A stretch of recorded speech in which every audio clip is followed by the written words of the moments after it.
कुल्लू में आयोजित होने वाले अंतर्राष्ट्रीय दशहरा देव महाकुंभ में पीएम मोदी भी शामिल होंगे। 5 अक्टूबर को दशहरा उत्सव देव महाकुंभ का आयोजन किया जाएगा।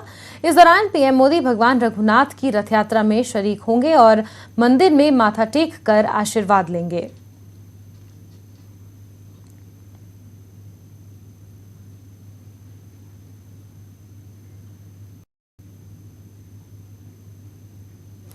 कांगड़ा में सदर विधायक पवन काजल ने गग्गल एयरपोर्ट के विस्तारीकरण को लेकर फिर से सवाल खड़े किए हैं। काजल ने कहा कि वो जब तक कांगड़ा में हैं, हमेशा गग्गल एयरपोर्ट के विस्तार का विरोध करते रहेंगे, चाहे दल कोई भी हो।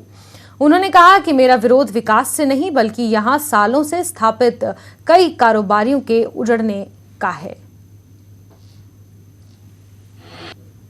इसकी जद में आने वाले जो लोग हैं वो कहाँ जाएंगे?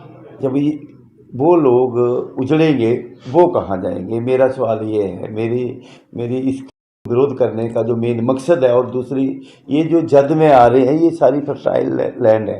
गरीब आदमी, आम आदमी यहाँ से सब्जी का काम करने वाले हैं, सब्जी लेके अपना पालन पोषण करते, अपने परिवार को करते हैं। दूसरा गग्गल है, गग्गल एस्टेब्लिश्ड जो वर्कशॉप है, हार्डवेयर का काम है, फर्नीचर का काम है। तो ये जब उजड़ेगा तो ये मेरी चिंता है। जब उस पार्टी में था तब भी मैं विरोध करता था, अब मैं इस पार्टी में तब भी विरोध। मेरा विरोध जो है, जो उजड़ेंगे उनका क्या होगा?